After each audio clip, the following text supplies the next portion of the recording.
Well, Iran is now throwing yet more cold water on this nuclear deal. Ayatollah Khamenei accusing the Obama administration of, quote, lying about exactly what the terms of the framework agreement really are.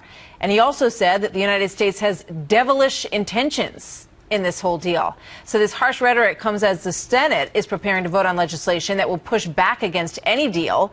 Mike Lee is the author of the new book, Our Lost Constitution, and he joins us now. He's also, of course, the Republican senator from Utah. Senator, welcome. Good to have you here today.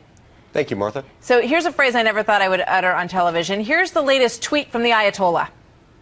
Okay, so let's take a look at it. And here's what he says. Hours after the hashtag talks, Americans offered a fact sheet that most of it was contrary to what we agreed. They always deceive and breach their promises, he says.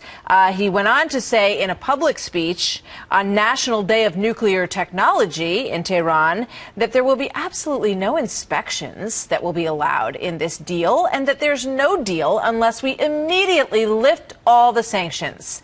What do you say, Senator?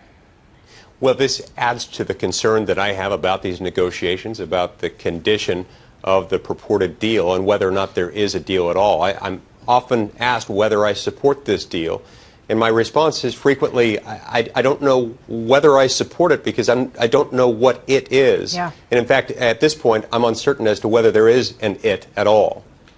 So we also hear people chiming in saying, don't listen to exactly what the Ayatollah Khomeini, the supreme leader, says, because this is the way they bargain. This is the way they negotiate to sort of throw out something that's untenable. And then we'll get back to the table because it's just a framework and the final deal will look much different. What do you think about that argument? Well, it's one thing to talk about a framework deal, about a set of principles that they want to try to attain, to build into an agreement. It's another thing to have an actual agreement. One of the concerns that I've had all along with this, with the framework that has been outlined by the White House, is that I don't understand why we would be willing as a country to lift sanctions against the Iranians absent any kind of achievement of the milestones. In other words, if they're going to comply with the agreement, perhaps the lifting of sanctions ought to be offered after compliance has been achieved by Iran rather than before. That's a concern. I mean, it's so preposterous when you look at this. And you think about the fact, you know, would it be unreasonable for us to enter into an agreement and say, gee, we would like your leader to stop saying death to America and leading people in death to America chants, and then maybe we'll lift the sanctions against you? I mean, it's not even discussed things along those terms. It's outrageous. It certainly would not be unreasonable on our part. And in fact, one could argue that it's unreasonable for us not to demand that and not to demand that they stop talking about wiping our most important ally in the Middle East off the map. These are of grave concern to me, and I know they're of grave concern to many of my colleagues and people across America. So how do those grave concerns translate in terms of legislation, and how close are Republican senators to having a deal that could actually push back if this is passed, if this agreement is passed?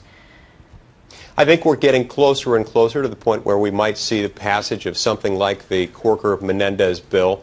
It's difficult to say exactly what form that will take at the end of the day, but I think members of the Senate are growing more and more frustrated every day with the state of these discussions, and they're also growing more and more concerned with the ramifications that could follow from a deal, if a deal is in fact achieved along these lines, one that doesn't require Iran to do anything as a conditioned precedent for having any sanctions lifted. Well, it remains to be seen if the Senate has the 67 votes that it would take to override.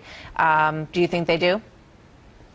I think it's entirely possible, and it's a moving target at this point, so it's difficult to say, but I think we're very, very close to where we could have 67 votes to override something along these lines. We'll see.